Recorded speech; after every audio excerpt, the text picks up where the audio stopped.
तो अब मैं जैसे ही आपको नाम बताऊंगा उनका, जो हमारे आज के गेस्ट हैं, तो आपका जो एक्साइटमेंट लेवल है वो और बढ़ जाएगा। ये बताने से पहले कि गेस्ट कौन है, मैं आपको थोड़ा सा बताता हूं YouTube के बारे में। YouTube में क्या है कि पूरे वर्ल्ड की अगर बात करी जाए तो करोड़ों चैनल्स हैं जो अलग अलग जॉनर्स में हैं, अलग अलग कैटेगरीज में हैं। उसमें से दो बड़ी कैटेगरीज हैं, मोटिवेशन और एजुकेशन। पूरे वर्ल्ड में जो वर्ल्ड का नंबर 1 मोटिवेशन चैनल है वो मेरा है, और जो वर्ल्ड का नंबर 1 एजुकेशन चैनल है किसी इंडिपेंडेंट क्रिएटर का, वो उनका है, जो कि हमारे गेस्ट हैं। उनके 17 मिलियन से ज्यादा सब्सक्राइबर्स हैं। Please give an energetic and warm welcome to the one and only Khan sir.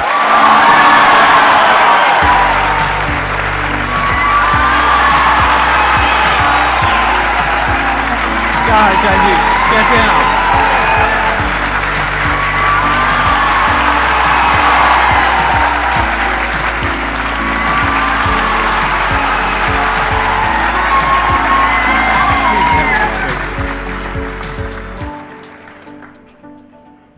इससे पहले कि ऑडियंस आपसे कुछ पूछे या इंटरेक्ट करे, मेरे माइंड में एक क्वेश्चन है आपके लिए जी। जो बच्चे हैं वो आपके इतने दीवाने क्यों हैं, इतने पागल क्यों हैं आपके पीछे? मतलब मेरे कमेंट सेक्शन में भरा पड़ा था, खान सर कब आएंगे, खान सर कब आएंगे। मतलब ऐसा क्या जादू कर दिया आपने बच्चों के ऊपर? ये सवाल हम आपसे भी पूछते हैं, हमारे पे भी इतना कमेंट आया, इतना मेरे तो ऑफिस में लोग चले आए कि सर कब जा रहे हैं। अच्छा। क्योंकि हम लोग का तो एग्जैक्ट है वही पढ़ाना है। हाँ। तो देखिए, हम लोग का मेन है कि बच्चों को जो जरूरत रहती है कि अगर लड़का पढ़ने आया रहा ना, उसके मन में कोई डाउट ना रह जाए। हम उसको कहते हैं कि हम तुम्हें पढ़ा रहे हैं, दम है तो भूल के दिखाओ, याद करके नहीं।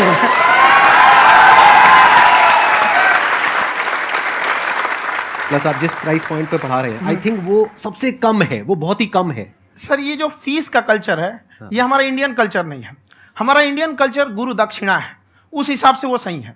ऑक्सीजन जैसे जिंदगी के लिए जरूरी है, वैसे एजुकेशन जरूरी है। कोई ये नहीं कह सकता है कि पैसे की वजह से वो खान सर के यहां से लौट गया। क्या बात है।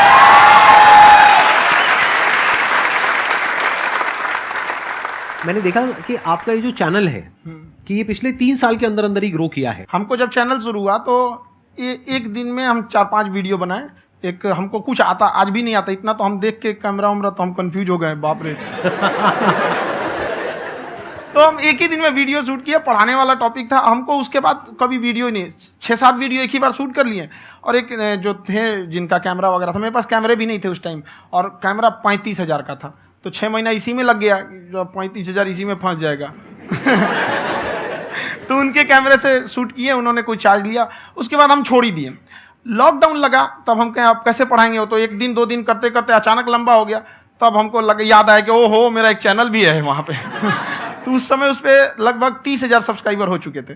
तो जैसे लॉकडाउन लगा तो उस पर पढ़ाना चालू किया, और पता नहीं क्या लोगों को पढ़ाई में इतना इंटरेस्ट आ गया कि आपका स्टाइल ऐसा है थोड़ा सा, आप आई थिंक पढ़ाई के साथ साथ में जो बीच बीच में आप थोड़ा बहुत छोड़ते रहते हैं ना, मतलब जो एंटरटेनमेंट चलता रहता है। ये बात हम देखिए, जब हम गुलाम थे ना, तो अंग्रेजों ने एक चाल चला था कि भारत को हम फिजिकली गुलाम रखेंगे 100-200 साल, मेंटली 1000 साल कर देंगे।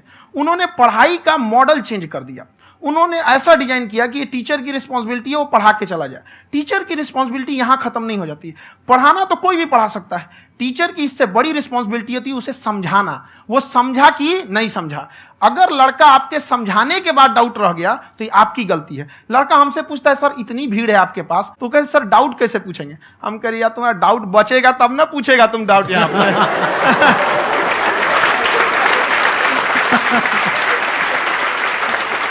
कॉन्फिडेंस नेक्स्ट लेवल है खान सर का, मानना पड़ेगा। और शायद यही वजह है इनकी जो ग्रोथ है उसका। किसी ने शायद सपने में भी नहीं सोचा होगा कि पिछले 2 साल के अंदर अंदर जो आपके चैनल की ग्रोथ हुई है, जैसे आप खुद ही बता रहे हैं कि लॉकडाउन के टाइम पे आपके 30,000 के करीब सब्सक्राइबर्स थे, आज की डेट में 17 मिलियन है।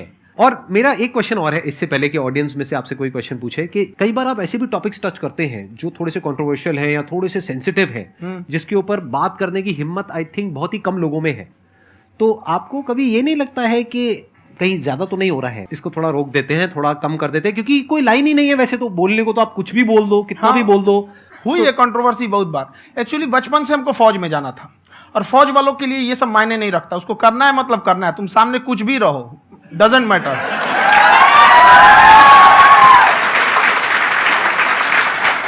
और मैंने YouTube पे देखा कुछ वीडियोस में कि आपका जो इंस्टीट्यूट है वहां पर आज से कुछ साल पहले कुछ बम गिरे थे। हाँ, कुछ गिरे थे, कुछ तो बहुत सॉलिड जगह गिरा था, फटा नहीं वो।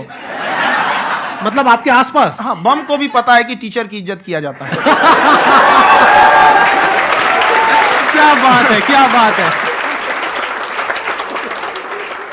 मैं समझ पा रहा हूं कि ये आपके अंदर जो एटीट्यूड है ये कहां से आ रहा है, क्योंकि आप बचपन से ही फौज में जाना चाहते थे, तो आप जंग के मैदान में ही खड़े हैं एक तरीके से। बस फर्क ये है कि आपके हाथ में कलम है, हथियार ना हो करके। हथियार से एक आदमी की जान जा सकती है, हाँ। कलम से बहुत ताकत होता है। शिक्षा एक ऐसा हथियार है ना, हर कुरीतियों से लड़ सकता है, हर तरह की समस्याओं से। और ये एक ऐसा हथियार है, मेटल डिटेक्टर में भी नहीं पकड़ाता है।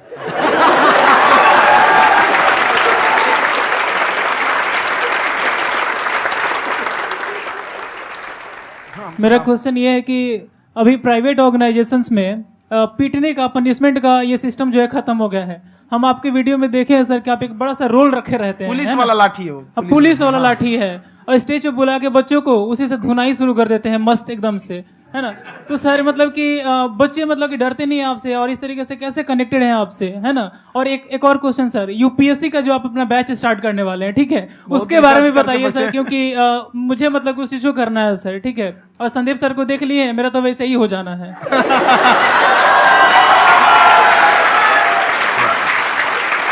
क्या हो जाना है? मेरा पूरा कंप्लीट करो। I'll be an IAS officer next year because I have seen you, sir. My day is like complete, sir. All the best. Thank you so much, sir. Thank you. पूरा बोला करो। Thank you. देखिए, लड़कों को जहां तक पीटने की बात है, जब पढ़ाने की बात आएगी तो उसको हम पूरे बेहतरीन ढंग से पढ़ाएंगे। लेकिन जब सजा देने की बात आएगी ना, तो वो भी बेहतरीन ढंग से होगा। ऐसा थोड़ी होगा कि बस एक ही चीज बेहतरीन ढंग से होगा। और डर का होना बहुत जरूरी है। ये डर भी अपने आप में एक मोटिवेशन है, क्योंकि जब आपके अंदर एक थोड़ा सा डर रहे ना, तो डर के भागिए मत। एक ऐसा डर जिसको आप लगे कि नहीं नहीं थोड़ा सा और करने की जरूरत है, फिर तो ये हम इसको क्रॉस कर जाएंगे आप। तो लड़कों के अंदर ये डर बनाना भी जरूरी रहता है। और रही बात यूपीएससी वाले की, जो आपने बोला, बहुत सारे लड़के वेट कर रहे हैं यूपीएससी की, क्योंकि 2-2.5 लाख फीस सारे लोग एफोर्ड नहीं कर सकते।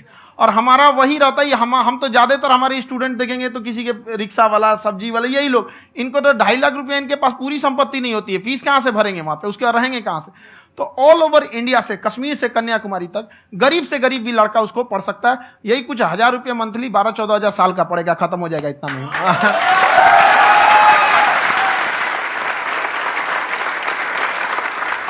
ये जो डंडे वाली बात इन्होंने कही, ये सच है? मतलब आप सच में एक डंडा रखते हो? पुलिस का ही है वो। और मारते हो?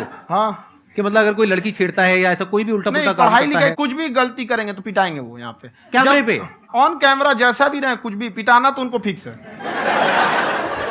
एक तो कोई मतलब विधायक जी थे, उनके लड़का को पीट दिए, तो चला दल बल लेके अपना वहां पे। उसने घर पे नहीं बताया था कि सर ने पीटा है, बस बोल दिया कोचिंग में पीटा है। बाद में पता चला हम पीटे हैं, तो उसके पिताजी मेरे सामने और पीटे।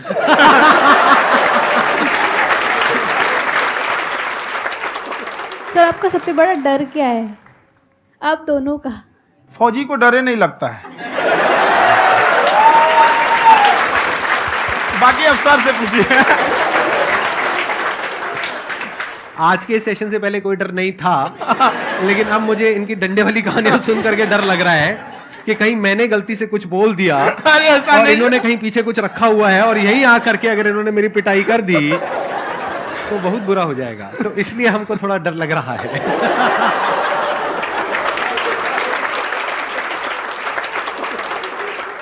आपकी डेली कितने घंटे क्लासेस होती है? 6-7 घंटे। अभी भी खुद ही करते हो आप? हाँ, हमारे स्टाफ परेशान रहते हैं। हम 1:30-2 बजे सोते हैं, सुबह 6 बजे उठ जाते हैं, परेशान रहते हैं। अरे इतना क्यों करते हो, है ना? कभी तो उनको भी साथ साथ लगना पड़ता है ना? उनको साथ साथ लगना पड़ता है। हम जग गए तो कोई सोया थोड़ी रहेगा, परेशान रहते। दिन में सोते ही नहीं है बेचारा, कहीं कहीं जाके सोते रहता है। हम सीट बांध दिए कि भाई तुम इस समय सो जाना, तुम इधर सो जाना। आपकी शादी हो गई है? नहीं हुई है अभी? मेरी खुशहाली देख के आप आइडिया लगा सकते हैं।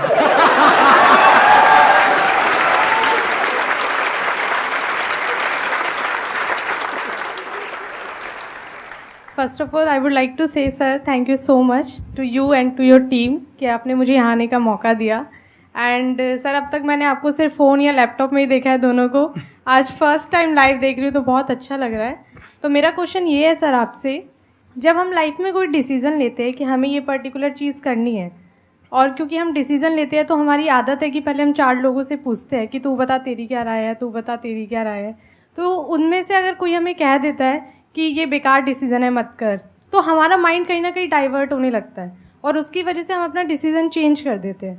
तो मेरा क्वेश्चन ये है कि कैसे हम अपने डिसीजन पे स्टिक रहे, कैसे हम जो दूसरे के ओपिनियन है उनको अफेक्ट ना होने दें अपने ऊपर।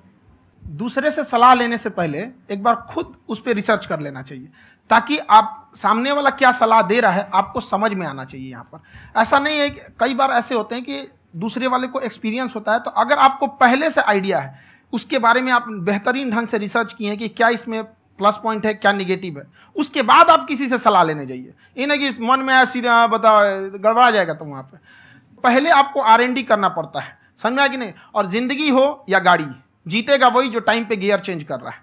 तो डिसीजन चेंज करना बहुत ज्यादा गलत नहीं है।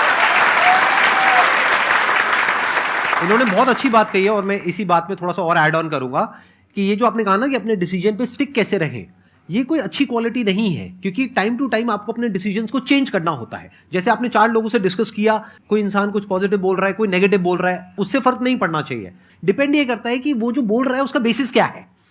क्या वो किसी नॉलेज या एक्सपीरियंस के बेस पे बोल रहा है या ऐसे ही कुछ भी बोल रहा है? ऐसे ही बोल रहा है तो फिर उसकी बात पे ध्यान क्यों दे रहे हो? अगर किसी नॉलेज या एक्सपीरियंस के बेस पे बोल रहा है, फिर चाहे वो पॉजिटिव बोल रहा है चाहे नेगेटिव बोल रहा है, दोनों ही मायने रखता है। उसके बाद में रिसर्च करनी है और फिर रिसर्च करने के बाद में फाइनल डिसीजन अपना खुद का होना चाहिए। अब वो डिसीजन उससे अलग भी हो सकता है जो आपने पहले लिया था, और वो सेम भी हो सकता है। सर मेरा क्वेश्चन दोनों से है आपसे, how to deal procrastination and laziness. हमारा ब्रेन है ना, ये बहुत आलसी टाइप का, इसको आराम खोजना पसंद है। अब थोड़ा सा भी अब इसको आराम की ओर लेके चलेगा ना तो फिर उधर ही रहेगा। आप सोचेंगे 10 मिनट आराम कर लेते हैं ना, तो 10 मिनट 2 घंटा बना देगा। उसको टॉर्चर कीजिए, चल 10 मिनट बाद में। उसको आप उस पर हावी मत, वो कह रहा है कि हमको आराम चाहिए, आपको हाँ आराम मिलेगा, पहले काम फिर मिलेगा आराम। तो आप उसके हिसाब से मत चल। आपका मन कर रहा है थोड़ा सा देख लेते हैं, कोई नोटिफिकेशन आया, आप कोई काम कर रहे हैं, क्यों पहले काम कर लीजिए, बाद में देखिएगा ना नोटिफिकेशन। आप हावी मत होने दीजिए यहाँ पे। अगर आप 5 मिनट भी थोड़ा सा लूज पड़े ना, थोड़ा सा कमर सीधा कर लेते हैं, 2 घंटा बर्बाद कर दिया आपको। हावी मत होने दीजिएगा उसको अपने ऊपर। प्रोक्रेस्टिनेशन को तोड़ने का एक ही तरीका है, सबसे छोटे लेवल पे ले जा करके उस गोल को तोड़ दो। यानी वो गोल बहुत बड़ा है, उसको ब्रेक डाउन करो, उसके सबसे पहले स्टेप पे आ जाओ कि उसको अचीव करने का सबसे पहला स्टेप क्या है। जैसे गाड़ी चलाना सीखना है, उसका सबसे पहला स्टेप क्या है। अगर घर में कोई नहीं है सिखाने वाला या सिखाने वाली, तो बाहर जा करके जो गाड़ी का ड्राइविंग स्कूल है उधर जा करके पैसे दे दो। अब फंस गए ना तो फंसा दो अपने आप को।